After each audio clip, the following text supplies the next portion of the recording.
Descarga eletrostática, ou simplesmente ESD, é uma demonstração poderosa e impressionante da natureza. Uma visão espantosa da ESD é o flash brilhante de um raio sobre o céu noturno.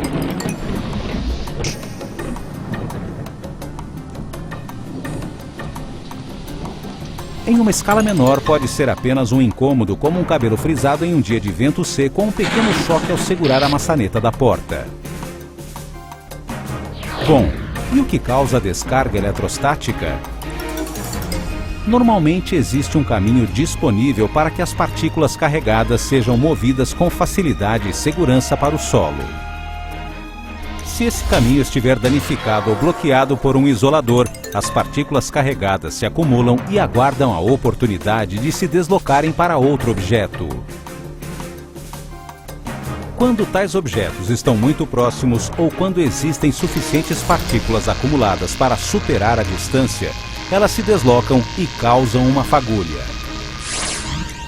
Geralmente essas fagulhas ocorrem em uma escala tão pequena que nem sequer chegamos a vê-las ou a senti-las.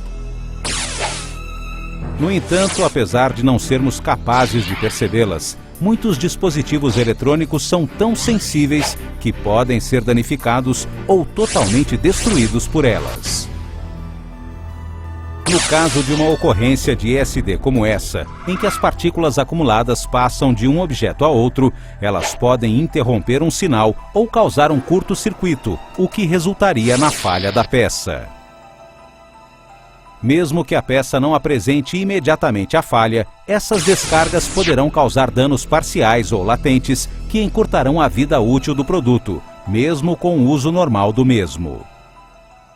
O uso de uma barreira de ESD para interceptar as cargas e fornecer um caminho para a segurança permite defender os dispositivos eletrônicos delicados contra danos eletrostáticos.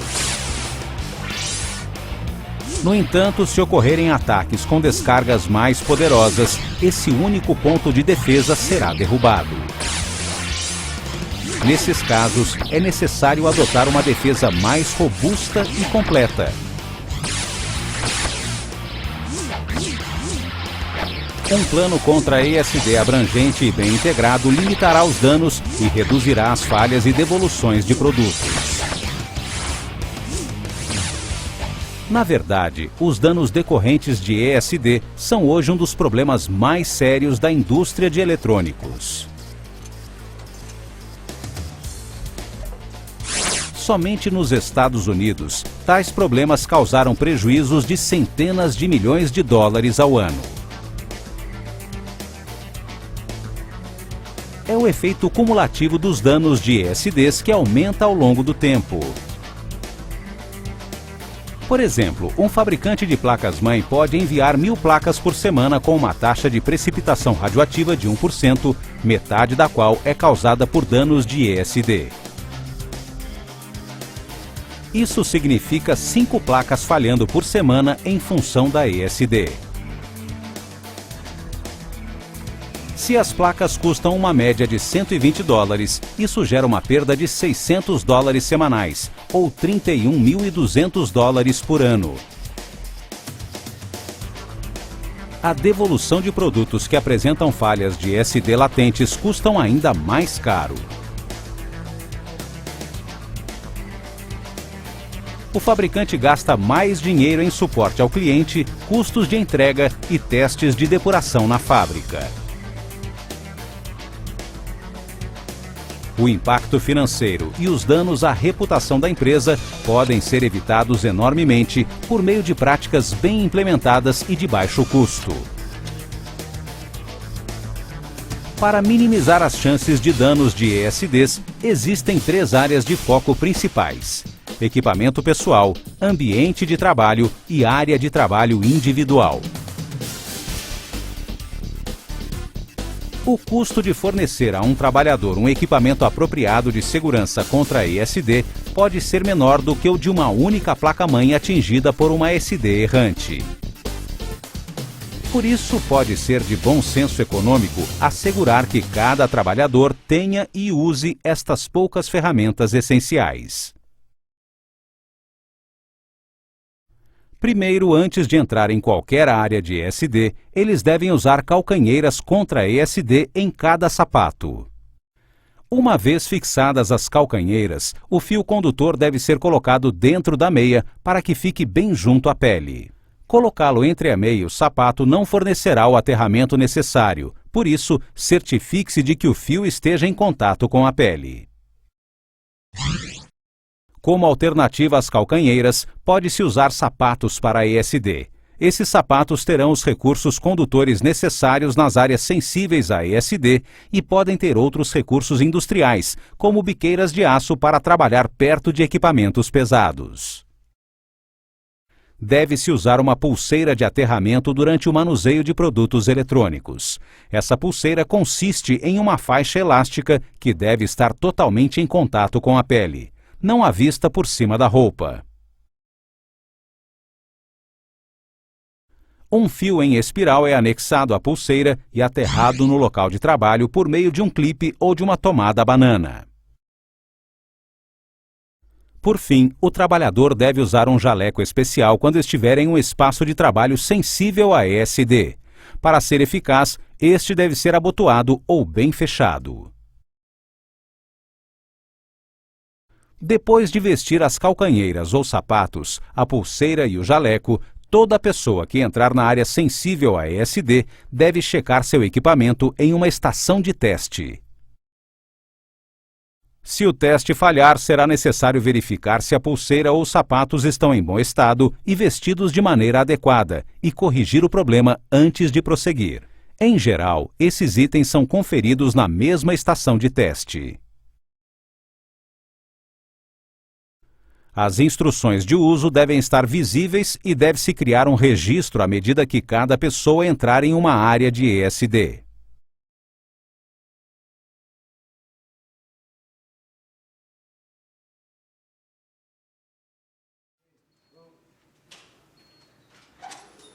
Um local de trabalho equipado adequadamente contra ESDs deve atender a duas áreas fundamentais: ambiente e aterramento apropriados. Como o ar seco contribui para a formação da ESD, o ambiente de trabalho deve ter controles de umidade. Recomenda-se manter o nível de umidade do ar acima do padrão mínimo da indústria, que é de 21% de umidade relativa.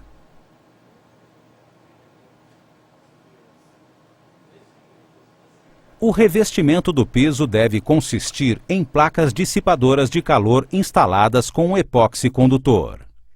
Elas são encontradas tanto em placas de carpete ou vinil e fornecem uma grande superfície condutora. Toda a superfície do piso é então aterrada na estrutura do prédio ou em um terminal de aterramento. Com o medidor Megger é possível medir a propriedade condutora do piso. Posicionando as sondas de acordo com as especificações, uma pequena carga é enviada através do piso. O medidor pode então determinar se o piso passou no teste.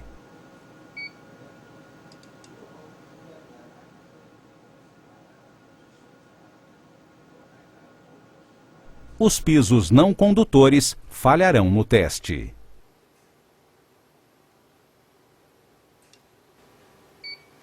Qualquer pessoa que caminhe sobre um piso dissipador de estática deve estar protegida por calcanheiras ou sapatos para ESD. Um carrinho com rodas de plástico empurrado sobre o piso pode gerar uma carga estática. Assim, qualquer carrinho usado nesta área deve ter rodas condutoras e/ou uma correia de aterramento.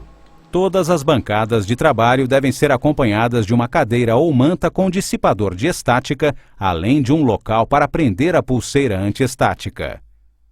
Todos esses três itens devem estar conectados entre si e aterrados apropriadamente.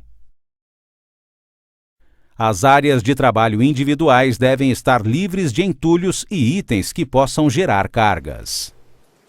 Use um medidor de campo para testar os itens que possam prejudicar os materiais sensíveis a ESD. É recomendável remover todos os itens que não tiverem proteção contra ESD. Cada bancada deve ter uma cadeira protegida contra ESD. Essas cadeiras contêm materiais dissipadores de estática no assento e no encosto. A cadeira é aterrada ao piso por meio de rodinhas feitas de materiais condutores ou por meio de uma correia de aterramento. Quando a pessoa senta em uma dessas cadeiras, o aterramento ocorre de seus jalecos para a cadeira e desta para o piso. Antes de manusear qualquer material, deve-se plugar a pulseira antiestática no receptáculo de aterramento da bancada de trabalho. Uma estação de trabalho utilizada de maneira apropriada proporciona vários caminhos para aterramento, obtendo o máximo de proteção contra danos por cargas estáticas. Com o equipamento de aterramento apropriado, o trabalhador opera e trabalha com segurança com materiais sensíveis a ESD. Mas como as cargas estáticas podem pular distâncias curtas, deve-se manter outras pessoas afastadas do local de trabalho, especialmente se estas não estiverem equipadas de maneira apropriada. Após trabalhar com qualquer item sensível a ESD ou prepará-lo para transporte, assegure-se que ele seja armazenado em recipientes antiestáticos. O material da embalagem deve envolver totalmente o item. Essas medidas preventivas levam pouco tempo para programar, não atrapalham o trabalho e compensarão rapidamente o investimento com o aumento dos lucros.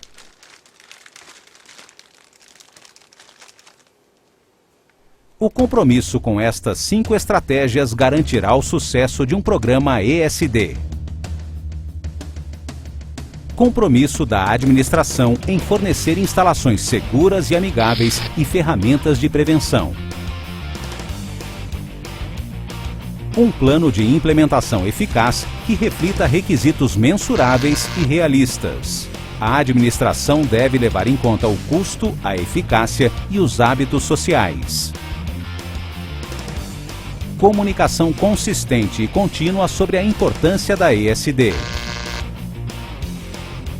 Auditorias frequentes de teste de processos de controle e teste de ESD. E aprimoramentos contínuos de acordo com as necessidades do negócio e a capacidade de fabricação. Se todos os funcionários da montagem até a administração compreenderem o que é a ESD e trabalharem ativamente para evitá-la, sua empresa estará no caminho certo para ser reconhecida como um fabricante de alta qualidade.